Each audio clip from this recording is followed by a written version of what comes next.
So another part of the gym series, and there was a particular girl, and anyone can have accidents and stuff happen to people, but this particular girl, she was quite revolting, and she was also a pathological liar, and she used to join the gym, and when I say she was a pathological liar, she was, I don't like to say rude things, but she was not an attractive girl, and what made things worse was her personality was very dislikable. She was very rude, dislikable, and I just couldn't stand her. She was a very rude person as well, and she would talk down to us. She would, the 20 and the think the women, or she'd say something like this, 40, they should have some respect. She doesn't have 4 kids, so she was just a judgmental, like, old.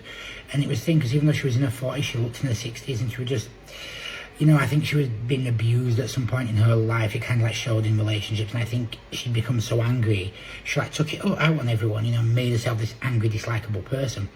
And the part where it gets comical here, though, is once she was starstruck, there was a guy who came to the gym. He was quite a fat guy, actually, but he's about 6'5", very overweight. And she was like, and the jaw dropped, and she was just ridiculously attracted to this guy. And she's like, Chris, I'm gonna talk to him. I don't really know him, you know.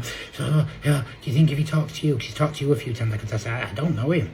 You know, he just says hello in the gym, that's it. And she was like, and she's like starstruck is this girl.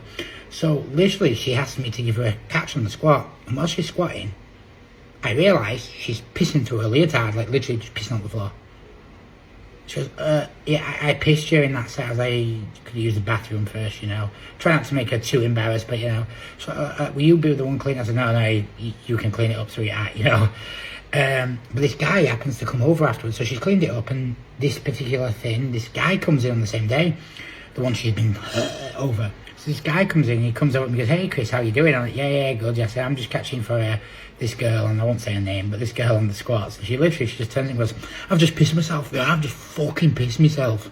And she said it really deep, like her voice was so deep. I've just pissed me. I don't know why she said it like that, or why she did it. She said, you know what it's like when you're squatting heavy and you can't control it at my age, and you let it rip on floor. And she's just like this. I'm like, whoa.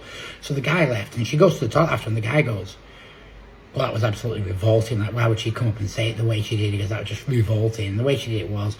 But what made it funny is he goes away afterwards, quite disgusting. She comes back in after the time. She goes, I think I'll be getting some action tonight. It's been a few years. Dusty Cole was like, he wants me. And this girl, she was delicious. She thought he was like, boom, I'm going to ban her that night. And it was crazy. And it became a bit of a joke because he told me like 2 weeks later, 2 or 3 weeks later, he's like, oh, he goes, she found me on Instagram, she found me on Facebook, and she was like messaging my head off thinking, he goes, I had to be quite blunt, like, I'm just not interested. He goes, and she was still doing it for days afterwards, and it was funny as fuck. But yeah, that's another insane one in the gym.